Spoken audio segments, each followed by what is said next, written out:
Forgive me for the way I look, but this is gonna be quick. I just want to go on record with this because I saw that shit today with Kamala Harris swearing in Deb Fischer, and then her husband Bruce Fisher refusing to shake her hand, looking down and disrespecting her. That stuff is outright racist. That is what they do to try to make you feel invisible and like you're less than. He wouldn't have dreamed of doing that to a white man. And how do I know? I'll tell you how I know. Because in 2013, when she was sworn in, when Joe Biden was the vice president of the United States and therefore the president of the Senate, he shook his hand and looked him in the face. When Mike Pence was vice president and she had another election, he shook his hand and said, thank you. He refused to touch that black woman. So anything that's going through y'all's mind, oh, she ain't black, that should let you know right now what the hell they think about her. And let me tell you something. It is indeed, I can only imagine how fucking hard it is to do what Kamala Harris had to do today, which nobody has had to do. Number one, run a campaign in 107 days after your predecessor, president, didn't have humility enough to step down knowing he was incapable of doing the job. The Democrats not putting pressure on him until they got publicly embarrassed because they were so afraid that a black woman would be in charge. Number four, then running a campaign, losing, and having to go back to your job a weekend later and continue doing your service to this country like black women do, and we're expected to do, like we don't have feelings, like we don't have experiences. Nobody has had to do that in that way. Al Gore got a chance to run a whole campaign, and Al Gore was saying and doing racist stuff before then. So I don't care the way he tried to shame Maxine Waters, who was fighting for him. So let me tell you something. I'm not here for it. I don't like it. You can tell me, oh, it's not about racism. The hell it ain't. It's like my father taught me, when people throw your change on the counter, you don't accept it because it's racist. They do that to you because you're black. Throwing your license down or something. Throwing your debit card down. I don't play that. And we're about to have a problem. And what she did today, keeping it together, not pushing back the results, dealing with a Republican Congress that clapped as they, she said Donald J. Trump is our next president of the United States, while she had to stand there knowing she had lost that presidential election that she was practically forced into, and still stand there with her face straight, able to give a clear speech after that to the press and keep going.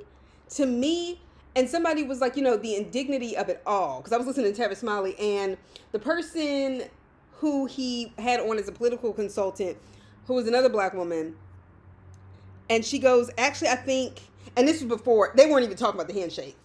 She said, actually, I think it's the height of dignity, what she is doing today, to still stand there. And the fact that that white man felt the need to disrespect her like that, think about how powerful she is. And we're not even talking about whether you win or lose an election. I'm talking about what God gives you. Because my thing is, MAGA people, y'all got what y'all voted for. Donald Trump has won.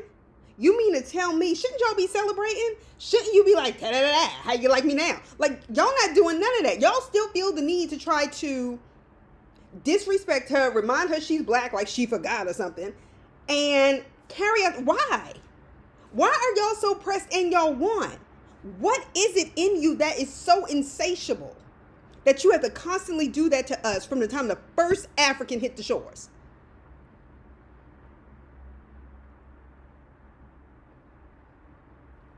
Tell me, because I don't know. I ain't never been white a day in my life. That you felt the need to continue to do that to us. Y'all have enslaved us. Y'all got around with slavery by another name with sharecropping and convict leasing labor. And all of these things y'all have done through the carceral system, everything. The kind of hoops we have to jump through. Like people always go, well, you know what? There's plenty of black people that get through those things. That's not the issue. The issue is not I'll just use myself. The issue isn't, oh, that was an African-American woman who finished college, got her master's and PhD by the age of 27. All the other stuff in there that I had to deal with, experience, was depressed about, so on and so forth. The question isn't whether or not I got through it. The question is, why were those barriers and structures put in place for me and not for my non-black counterparts? And that's what we're seeing. And I'd be remiss as a black woman by not saying anything about it. I don't like it. I detest it. I thought what he did is the epitome of trash box behavior from Nebraska and anywhere else, all the way down to the pit of hell. And I'm going to see you for it, because let me tell you something. You don't have to do that when you feel like you won. The fact that she could still stand there, shake your hand, and be polite, or try to, and did this, well, and kept it together. And don't try to, you know what, and I don't even feel like hearing the white news media try to, well, maybe it was this, oh, well, you know, sometimes, and had the nerve to have the Bible in y'all's hand.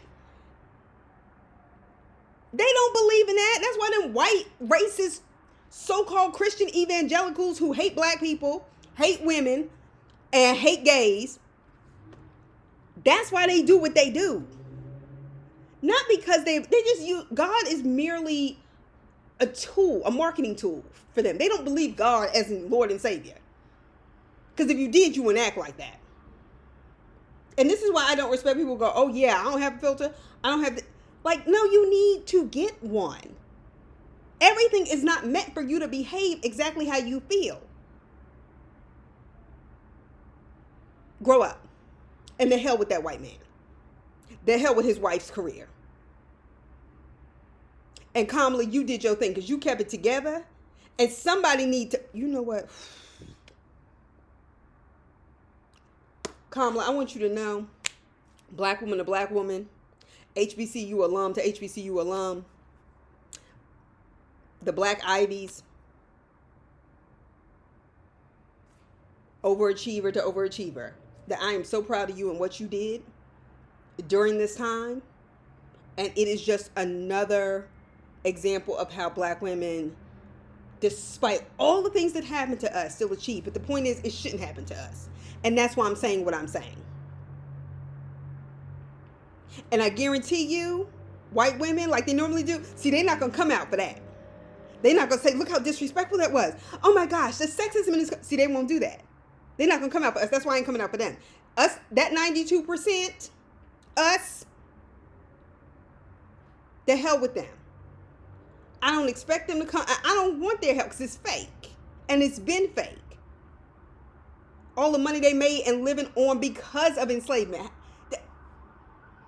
That's why I'm saying something. So I'm going to get this off my chest. Feel free to comment. Please make sure you're respectful to the other people, so on and so forth.